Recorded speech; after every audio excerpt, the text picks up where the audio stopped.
I feel like horror games have become a little stale lately, whether it's through watching people play or playing the game yourself. Something about these games at times just doesn't feel that scary anymore. Well, why? Why does a game that came out years ago end up being scarier than these games? Well, is it the gameplay? Or is it the graphics? I mean, that can't be. Look at a game like Silent Hill 2. The game has a really old graphics, and the gameplay of the game feels like you're controlling a tank. But still, back then, people loved it. So if both of these elements are not the key role of making the game scary, then what is it? What makes horror games become horrifying? To begin this video, we have to understand how horror affects your brain. There's a specific part in your brain that's called the hypothalamus, and right next to it, it's called the amygdala. And what Mr. Amygdala does is process emotions. Emotions like fear and anxiety. This little guy plays a huge role in activating your fight or flight mode. The only way to activate this mode is through fear. This makes our heart rate, our breathing rate, and even our blood sugar levels to increase. Heads left and right! This isn't good! I'm not joking. My heart hurts. Why did you turn your flashlight off? I hear sounds. He's gonna show up. Fantastic! Homeboy's not even there anymore! A good horror game should create this feeling, the feeling of fear and anxiety, and it should hold it for a really long time. But a lot of other horror games that you see, especially these ones, they create tension, of course, but they end up breaking it moments later. These developers rely so much on this one tool, and that's... What are you doing in my home?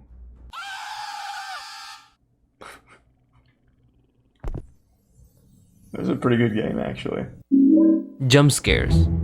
Through the years, a lot of developers who tried making horror games, they end up making the game feels like a haunted house. We all know how haunted houses are like. It's kinda scary with its decor and the ambience. And I'm not saying it's bad. I feel like it's lazy. Jump scares should be earned. Like this game.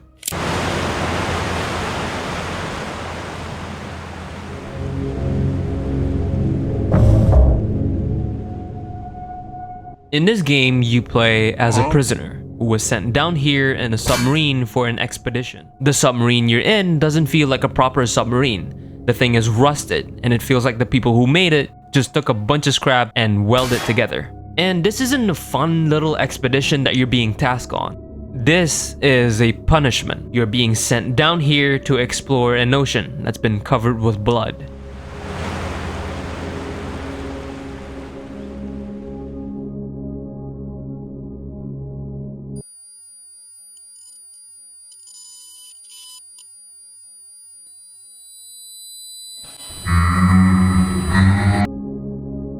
You're doing all of this to buy your freedom. And this was even guaranteed by a note that was handwritten by us that said, "This is not an expedition, it's an execution. When they put you in here, they don't want you to return. And even if you do, and even if they keep their promises, what awaits you? A few dying ships in a sea of dead stars? If there's still hope, it lies beyond the veil. Hope in this void is as illusionary as the starlight.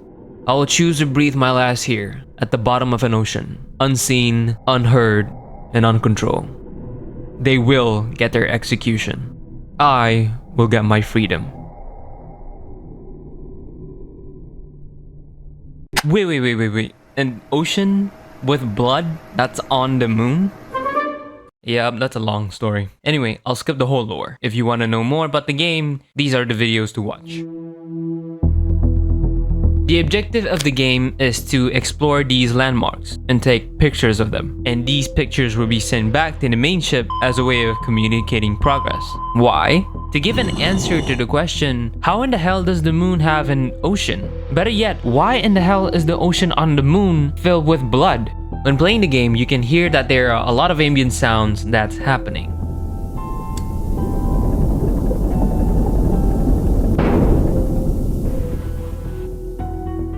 You realize that you're not alone down here. And there's no music in the game. It's just this.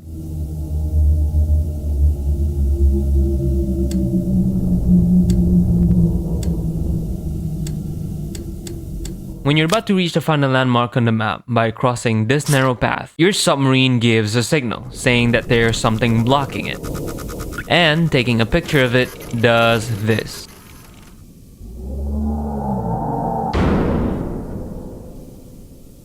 Whatever that thing is, it's really not happy that you just blind it with your camera.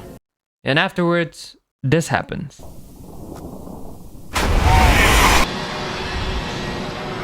And this is what I meant about jump scares should be earned.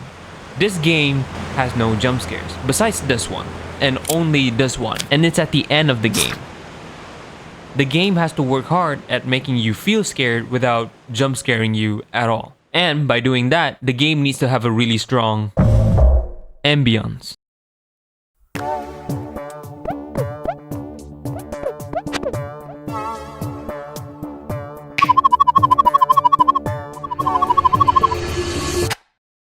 This is Petscop, and the game, it's not real. The level designs, the characters, the ambient sounds.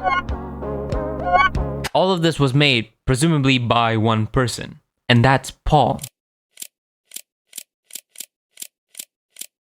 Paul will be the one that will be doing the commentary about the game for us. Alright, so this is just to prove to you that I'm not lying about this game that I found.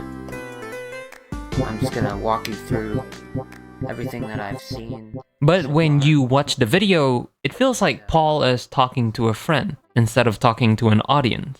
Petscop is a creepypasta, or an ARG, that was posted on YouTube back on March 13th, 2017.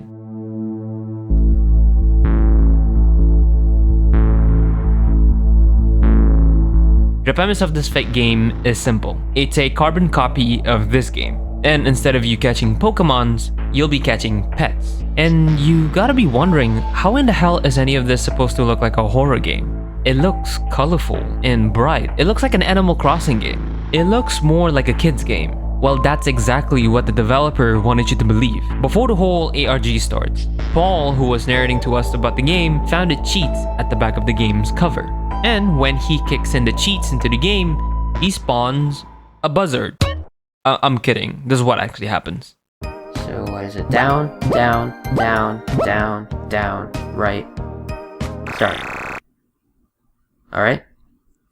And after those series of commands being kicked in, the music instantly stops. And right after he exits the room, the whole level just becomes entirely different.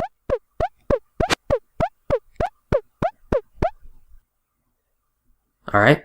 From the bright color levels to nothing. Nothing but an empty void in the background. And there's just grass alongside a spotlight that's hanging above our character's head. And it looks like we're outside on some sort of field. The only audio we can hear is from Paul, who is narrating to us, and the sounds of the character's footsteps. And this time I find this in less than 15 minutes.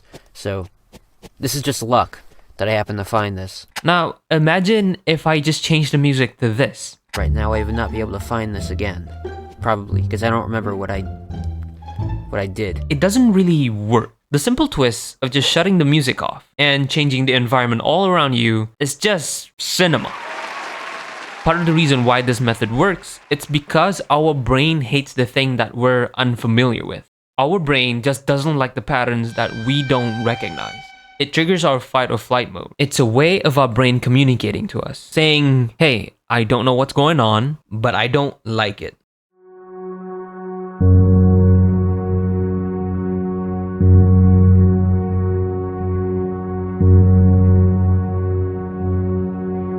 Enter Darkwood, a game that was only developed by 3 people. I want to talk about why this game is so special. And no, I won't spend 8 hours talking about the game. I want to talk about the horror elements of the game and why this game could be considered one of the greatest horror games out there. If you notice, the game uses a top-down perspective, like the old GTA games. Unlike other horror titles, they usually use the third person and the first person perspective.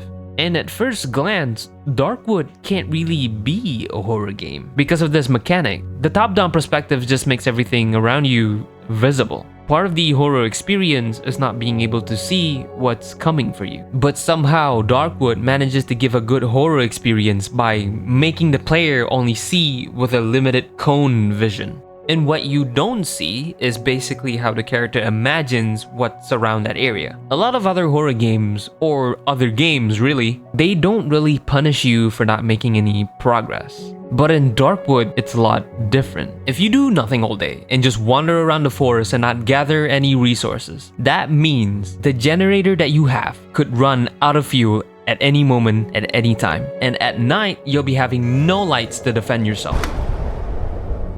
The windows that you didn't find any wood to barricade earlier, carnivores will be able to enter your house a lot easier. Every day after surviving the night, it creates the sense of urgency to do something by getting resources, trade, explore, instead of just progressing the level by getting jump scares from time to time. Even the game itself is telling you, you are playing a challenging and an unforgiving game. You will not be led by the hand. Respect the woods, be patient, and focus. You might have a chance.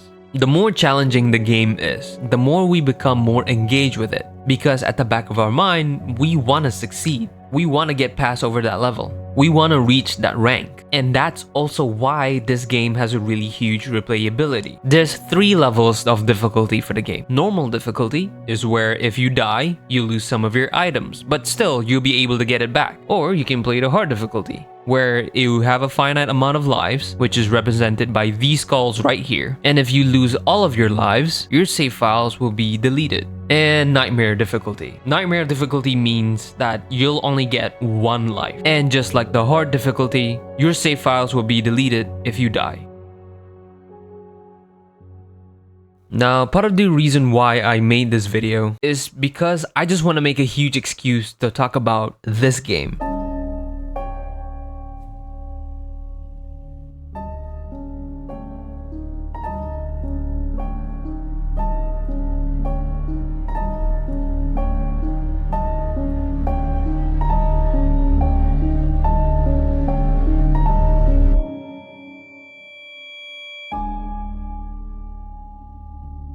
Nowadays, you can't really play PT. It's been removed from the PlayStation Store because of Konami and Hideo Kojima had a falling out between them. The only way to play it is to buy a PS4 that has the game in it. You can play the game on PC, which is using the Unreal Engine. But please, don't click any random link when you look this up. There's a huge chance that you'll get a malware on your PC. I know I've talked about this before, that jump scares are a really cheap tool that these games uses to scare you. In PT, the game uses this tool as well, but in a different way. Something about other games that rely on jump scares just don't really do what PT does. Look at Five Nights at Freddy. At first, when the game came out, sure, it was scary, but over time, the game kind of just became stale. Because it's predictable. Because we know if we don't check the cameras, we're gonna get punished by jump scares. PT felt like anything that you do in a game doesn't guarantee your safety. It feels like every step, every progress that you do never feels like you're safe. And I feel like a lot of other horror games really like to put players on a safety net, where if you follow a set of rules that the game gives to you, you'll be safe. Like keep an eye on the power bar, or if you're being chased, hide in a locker, or shoot Granny with a shotgun to knock her out for a couple of minutes. But a game like PT, it genuinely feels like every action feels like a gamble. When playing the game, you can always hear breathing or some sort of sound that's right behind you. But when you turn around, there's no one there. Something about this game just triggers some parts in your brain where no matter what you do, it feels like you're always being watched. But again, I feel like the game is just putting random noises right behind you just to scare you. Right?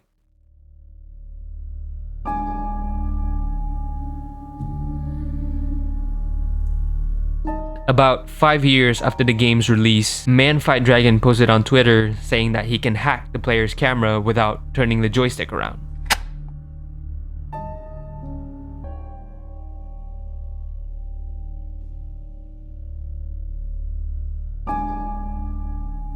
And it turns out, after you picked up this flashlight that's in this bathroom. Lisa is programmed to always follow you, no matter what. So whenever you turn around, she's there, but you just can't see her. Well, not until it's too late.